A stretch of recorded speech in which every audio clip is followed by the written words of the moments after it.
ang kuwit ng balat sa akin. Lalagay ang ipagsapalaran sa mga magulat na lang ang pinagulat. Kaya ng magic ng saga.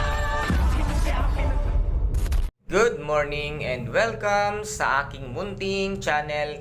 Pinahanap na nga nitong si Ramon itong huwad na tanggol dahil nga ito ay nawawala pa habang ang kanilang negosyo na ipinagbabawal na gamot ay bumabagsak na nga sa Quiapo, kung kaya't nasabi nga dito nitong si Ramon, Olga, tawagan mo si Bullet at pauwiin mo agad-agad ito ngang si Jesus. At ngayon naman ay nang tawagan nga ni Olga at makausap nga nitong si David, si Ramon ay agad-agad nga itong nataranta dahil malaki nga ang takot niya kay Ramon at hindi niya alam kung ano pa ang kayang gawin ni Ramon sa kanya, at alam naman niya sa kanyang sarili na hindi naman siya ang tunay na anak ni Ramon Montenegro. Kaya ngayon ay dumating na nga ng mansyon ng mga Montenegro itong ang siya tanggol si Jesus at Peking David.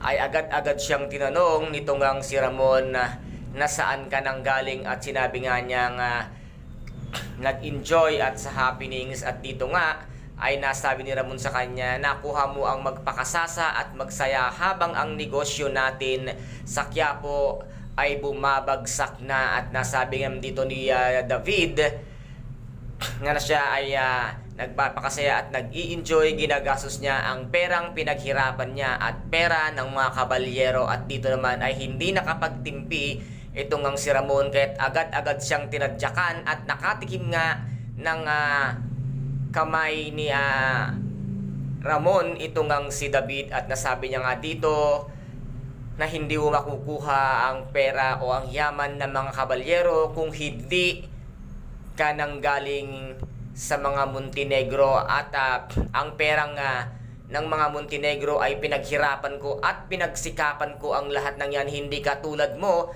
na nagpapakasasa ka sa yaman ng ibang tao. Kaya't dito naman ay nabigla itong si David dahil nga nasaktan na siya ngayon nitong si Ramon. Magtatanda ka na ngayon, mayabang at hambog na David, sa mga pinaggagawa mo. Darating din ang araw na ikaw ay mapapatalsik at malalaman nga ni Ramon ang katotohanan na hindi ikaw ang kanyang tunay na anak, at paiimbestigahan ka na ng tuluyan para nga malaman niya kung ikaw nga ba talaga ang kanyang nawawalang anak na si Tanggol or si Jesus Nazareno Montenegro. Kaya guys, ito po ang ating mga pakaaabangan dito nga sa mga susunod na episode ng Batang Quiapo. Maraming salamat po and bye!